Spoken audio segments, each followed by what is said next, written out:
नमः मित्रों। आज हम लोग महाकवि बाण भट्ट द्वारा रचित कादम्बरी के अंतर्गत शुकनासोपदेश के महत्वपूर्ण सूक्तियों का अध्ययन करेंगे। शुकनासोपदेश की सूक्तियां। अपरिणामोपशमो दारुणो लक्ष्मी मदः। और इनकी हिंदी भी हम लोग देख लेते हैं। लक्ष्मी जनित मद ऐसा दारुण होता है कि वृद्धावस्था में भी शांत नहीं होता है। अति गहनम तमो यौवन प्रभवम।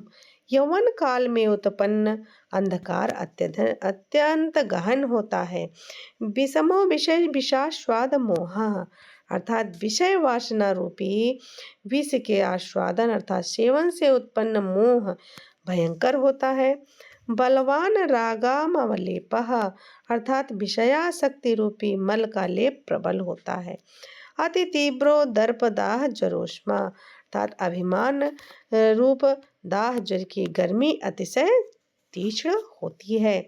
सततम दुरंतेयम उपभोग मृग तृष्णिका, अर्थात विषय उपभोग रूपी तृष्णा जो अत्यंत है दुख देने वाली होती है, दुखद होती है। अनुचित धवलतापि सरागयो भवति नाम दृष्टि, अर्थात धवलता अर्थात शुभ्रता न छोड़ने पर भी जवानों की जो दृष्टि है वह लालिमा अर्थात राग युक्त या अनुराग से युक्त हो जाती है। नश्यति उन्मार्ग प्रवर्तकः पुरुषम अत्यासंगो विशेषु, अर्थात कुमार्ग में प्रवर्त करने वाली विषयों में अत्यंत आसक्ति पुरुषों को नष्ट कर देती है।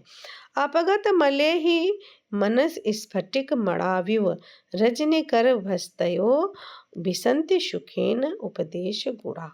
तो स्वच्छ स्फटिक मणि में चंद्रमा के किरणों की भांति विमल मन में उपदेश के गुणकारी वचन सुगमता से प्रविष्ट हो जाते हैं।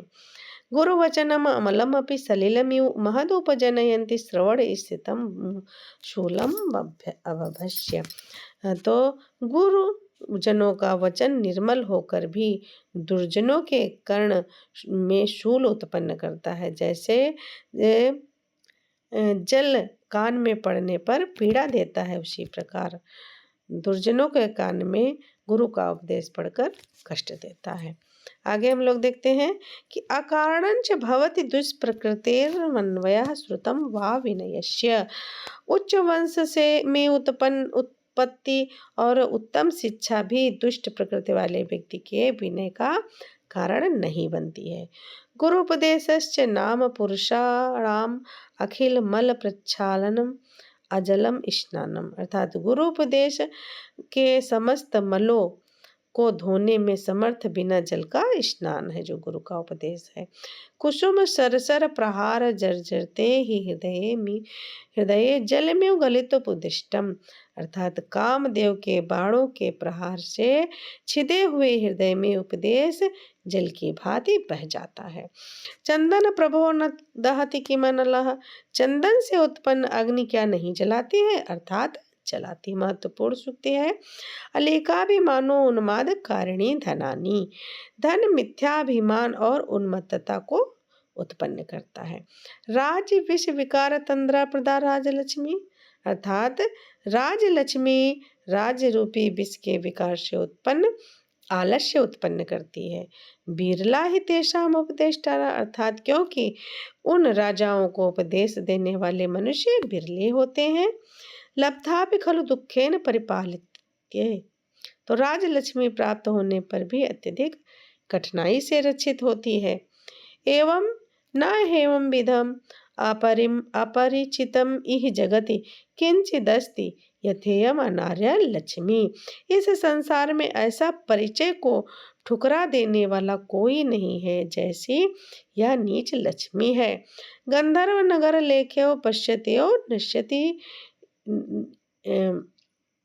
गंधर्व नगर लेख्यो पश्यत्यो नश्यत इयम चंचला लक्ष्मी, अर्थात यह चंचल स्वभाव वाली लक्ष्मी गंधर्व नगर की रेखा के समान देखते ही देखते नष्ट हो जाती है।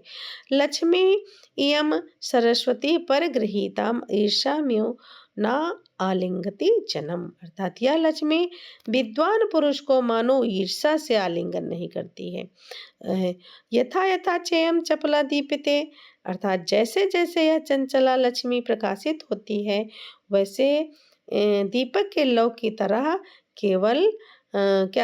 केवल काजल के समान मलिन कर्म को प्रकट करती है।